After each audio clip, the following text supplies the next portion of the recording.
Steve. It is, and is that David Busaras? It is. Would you like to know if something's happening? Oh, yeah, I certainly would.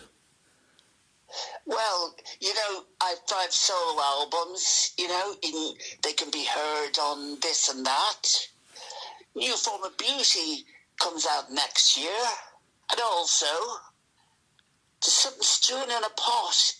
Is it in the forest? Is it in the wind? Or is it somewhere else? We'll find out. Well, that sounds very intriguing. And how long ago was the original came out, can you remember? It came out in 81. 81, holy smokes. So how old does that make it now? What, 42 years old now, is that right?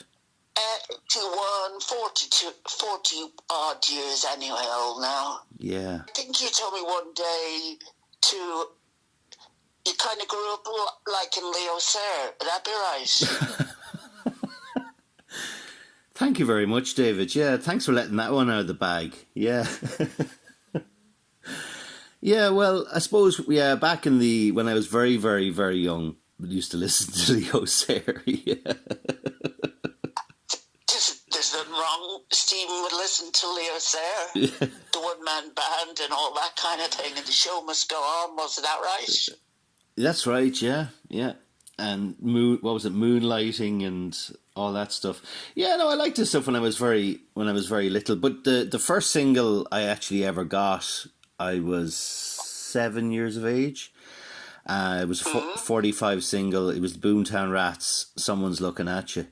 That was the very first single. Yeah. And my brother, who was only 5 at the time, he was 2 years younger than me, and he got a single the same day, and it was Elvis Costello and the Attractions, I Can't Stand Up for Falling Down. So they were... Can you remember, what was the first single you ever got? I think it was more of an LP I got. It was kind of Neil Young, Harvest, and then it was it just come out at that time, The Dark Side of the Moon by Pink Floyd. My personal favourite of Pink Floyd would probably be the one that just came out before it, which was Medal. I love that one, And when you were growing up, so what kind of music would you have listened to mainly, all sorts of stuff? Well, I kind of grew up with Mr. Bob Dylan and Mr. Bruce Springsteen. Ah, yeah. And Mr. David Bowie. Yeah, well... I'm a big fan of Neil Young and Dylan and David Bowie as well. I remember seeing Bowie live years ago in Dublin in the waterfront, and I had the pleasure of lighting a cigarette, which was a... Oh, that was thrilling, I would have thought. It was. It certainly was. It was all very thrilling until my friend got a bit overwhelmed and tried to hug him and then got thrown out. So... But that's what you do when you start hugging people. Yeah, that's very true. They want to be hugged. And then your wife also liked an album called Selection Box, I heard. Yeah, that's right.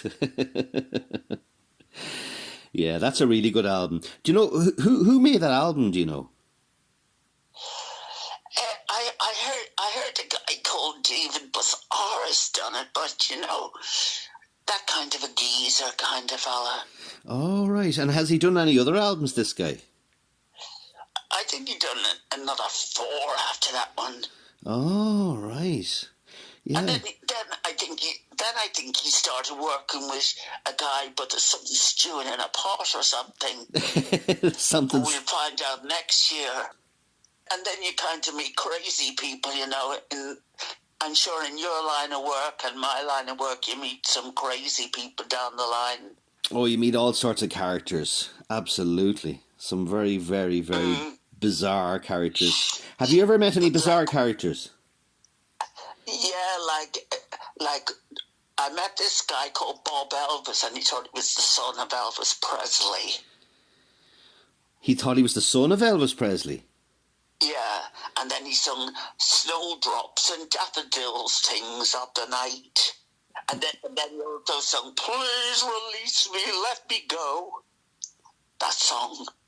Oh, wasn't that Engelbert Humperdinck sang that one? Yeah, Yeah, but this guy thought he was the son of Elvis Presley. And did he look a bit like And then Elvis?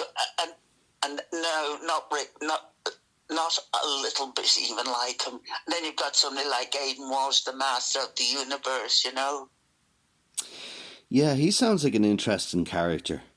He's The eagle has landed and all that kind of thing. yeah, the community games. That was another one. Yeah.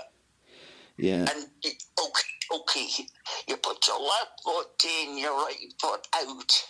You do the hokey pokey and you shake it all about. Yeah, that kind of thing. And would you be a fan of his, David? I would not. Okay. So you wouldn't possess any of his albums? No. I think though he was giving them away free at one stage. I think he gave Mary good few copies to take to radio stations in France and things. Oh, right, okay. As you pointed out, when I was very young, I used to listen to Leo Sayer, but then I think growing up in the kind of rural backwoods of Kildare, I started getting into kind of more darker music. And right. Well, as long as you weren't into Shakin' Stevens, the Green Door, and all that kind of rubbish. No, funny enough, I never got into Shakin' Stevens. Now he was very popular. I remember when I was a kid, but I couldn't get into him. Yeah, whenever all that crap on the Green Door, I'm hiding behind the Green Door. So what? Fucking Shakin' Stevens.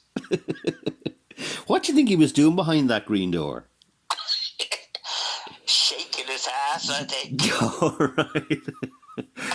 Yeah, more than likely. Yeah. I remember the Cramps did a good version of it though. Lux Interior. I shudder to imagine what Lux was doing behind the green door though, you know.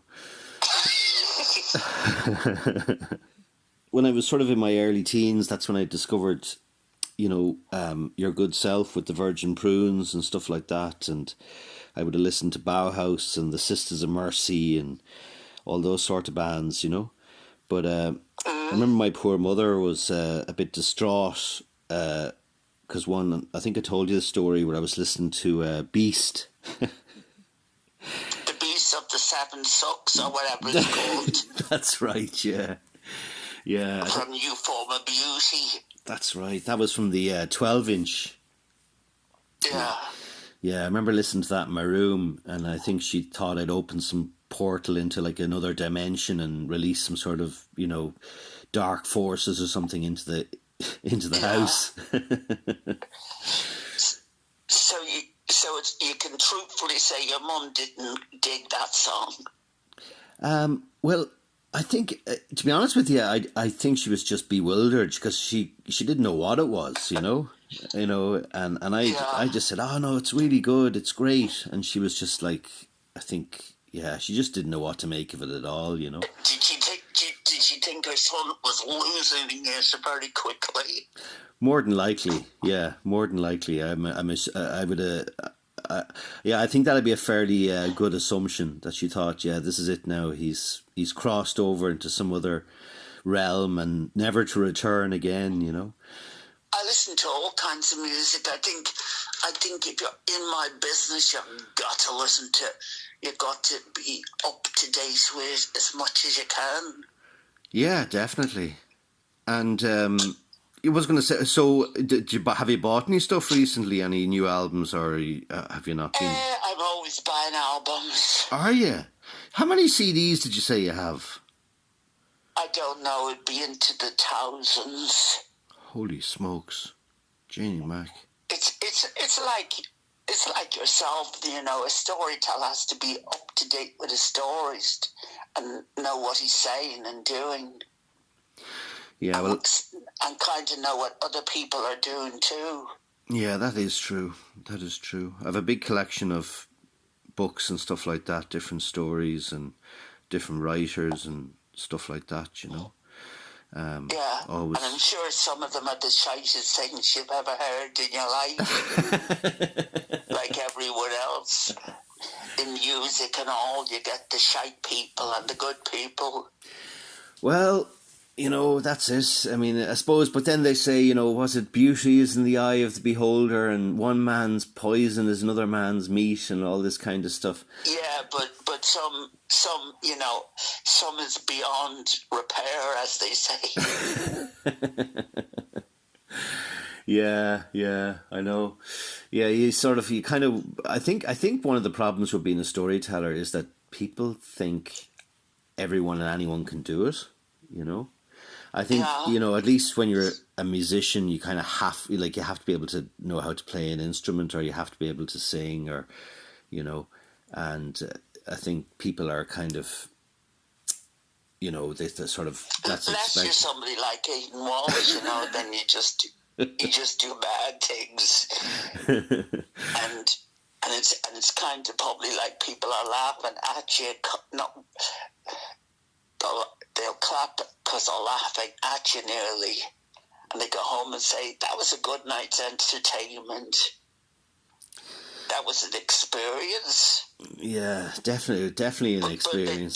But they'd only really want to do it once or twice, you know. Well, listen, come here. It was great talking to you, all right? I'll be looking forward now to these new re-releases and stuff, so I'll keep an eye out for that. And just say, everyone, yeah, watch out for the new stuff coming out. And like I said, like David said, there's something stewing, isn't that right? And something boiling or stewing in a pot. Okay, so keep an eye out for that. Come next year. Keep an eye out for that. Okay, folks. And David, thank you so much. And I'll be talking to you soon. Okay? All right. All right.